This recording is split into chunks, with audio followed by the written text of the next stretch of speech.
Assalamualaikum warahmatullahi wabarakatuh. Perkenalkan, nama saya Rohaya, saya dari Pengabdian Masyarakat, Program Studi Farmasi, Fakultas MIPA, Universitas Islam Bandung, akan memberikan penyuluhan pengobatan mandiri untuk gejala penyakit ringan. Pemilihan dan penggunaan obat yang dilakukan oleh seseorang secara mandiri untuk menangani keluhan atau gejala yang dikenali sendiri, yaitu disebut dengan swamedikasi. Apa itu swamedikasi? Swamedikasi merupakan pengobatan secara mandiri, tindakan yang dilakukan untuk mengatasi masalah kesehatan dengan menggunakan obat-obat yang dapat dikonsumsi tanpa pengawasan dari dokter. Penyakit apa saja sih yang dialami banyak oleh masyarakat? Yaitu ada demam, nyeri, pusing, flu, batuk, sakit mah, diare, dan penyakit kulit. Obatnya apa aja sih untuk swamedikasi tersebut?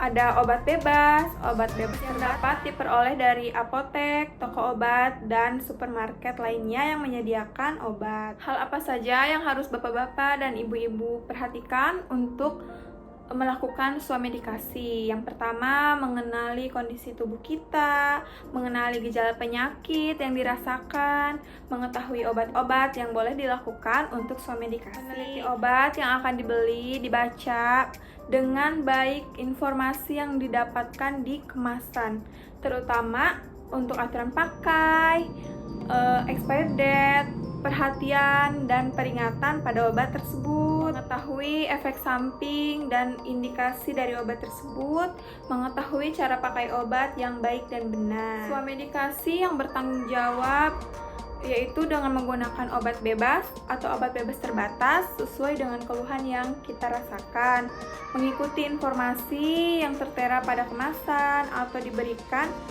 oleh apoteker tersebut, dan tidak membeli obat keras tanpa resep dokter. Yang pertama, ada batuk, yaitu merupakan suatu mekanisme perlindungan tubuh, refleks yang dirangsang oleh iritasi paru atau saluran nafas untuk mengeluarkan benda asing, gejala infeksi saluran nafas, dan bisa disebabkan alergi kering maupun batuk berdahak. Pertolongan pertama terhadap batuk yaitu dengan minum cairan yang banyak, air putih atau sari buah, hentikan kebiasaan merokok, hindari makanan yang merangsang tenggorokan dan udara malam.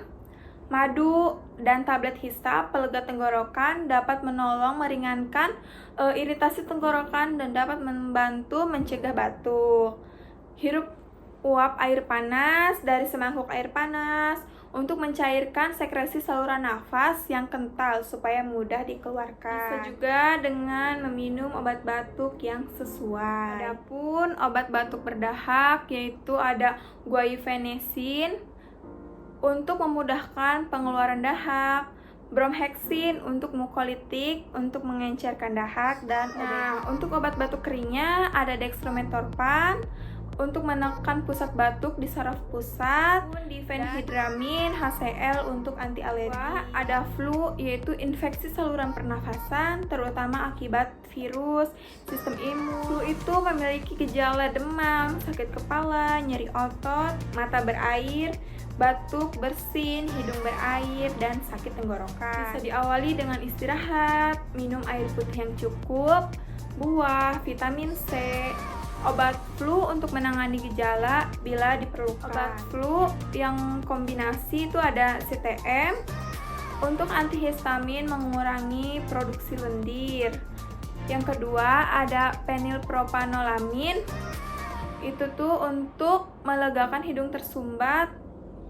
Paracetamol untuk penurun demam atau pusing. Ketiga, ada demam, merupakan suhu tubuh yang melebihi suhu normal tubuh yaitu 37 derajat Celcius.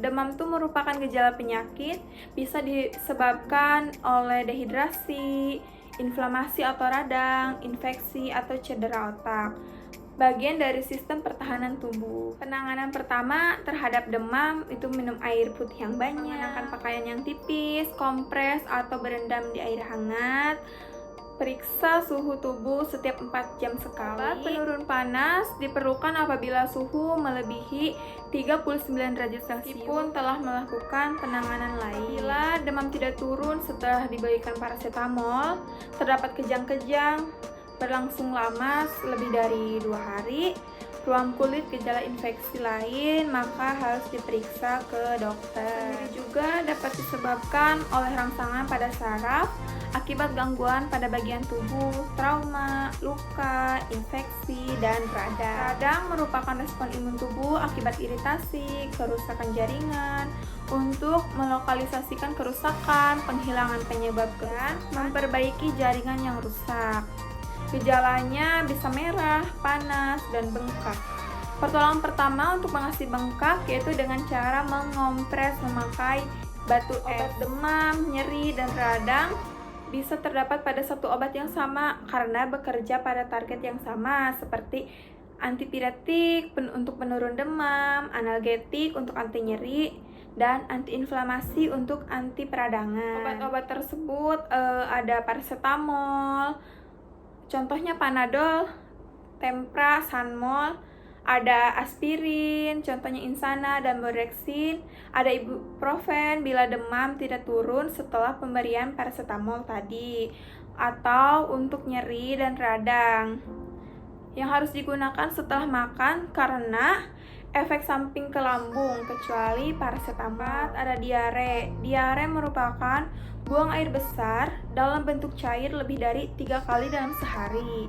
Mekanisme tubuh untuk mengeluarkan racun atau toksin. Penyebab diare bisa dari virus, bakteri, makanan yang tidak tercerna, makanan yang mengiritasi dan menarik air untuk melarutkan zat iritan, kekurangan enzim pencernaan, inflamasi pada usus. Bisa juga terjadi karena stres yang berlebih. Penanganan diare itu bisa membiarkan kotoran atau racunnya keluar. Yang penting cukup cairannya untuk mencegah dehidrasi. Minum yang banyak cairan, air, sari buah, sup bening. Hindari kopi dan susu. Obat untuk diare ringan ada Oralit untuk mengganti cairan tubuh, minum setiap sehabis BAB. Norit untuk menyerap racun, kombinasi kolin dan pektin untuk memadatkan feses, tetapi tidak disarankan untuk anak di bawah umur 5 tahun. Ada probiotik, itu menyeimbangkan flora usus, menormalkan fungsi pencernaan. Ada obat herbal, yaitu ekstrak daun jambu piji. Ada mah, yang merupakan peningkatan produksi asam lambung sehingga terjadi iritasi pada lambung. Gejala khasnya berupa rasa nyeri atau pedih pada ulu hati, kadang disertai mual dan perut kembung. Penyebab dari mah tersebut dari makanan atau minuman yang merangsang lambung seperti makan yang pedas, asam, atau kopi. Faktor stres, baik stres fisik maupun stres mental, atau obat-obat tertentu yang digunakan dalam jangka waktu yang lama, misalnya untuk obat antiinflamasi, atau bisa juga disebabkan karena jadwal makan yang tidak teratur. Cara menangani mah itu dengan menghindari atau menghentikan penyebab tersebut, asupan makanan sedikit demi sedikit. Mah karena dispepsia atau gangguan pencernaan bisa dibantu obat yang mengandung enzim pencernaan, atau obat herbal seperti jahe dan kunyit. Penggunaan obat antasida untuk penyakit mah itu dengan kombinasi aluminium hidroksida dan magnesium hidroksida. Tidak disarankan untuk digunakan secara terus-menerus. Gunakan pada perut kosong 1 jam sebelum makan atau 2 jam sesudah makan. Tabletnya dikunyah atau lebih efektif menggunakan suspensi. Ada gangguan pada kulit atau alergi atau ruam. Obat luar mengandung difenhidramin HCl, krim antihistamin yang lebih kuat dengan resep dokter, contohnya betametason. Obat oral yang mungkin dibutuhkan jika gatal atau alergi yang sangat meluas, yaitu ada CTE. Obat infeksi bakteri pada kulit itu diberikan antibiotik secara topikal seperti krim, gel, dan salep atas resep dokter yang diberikan.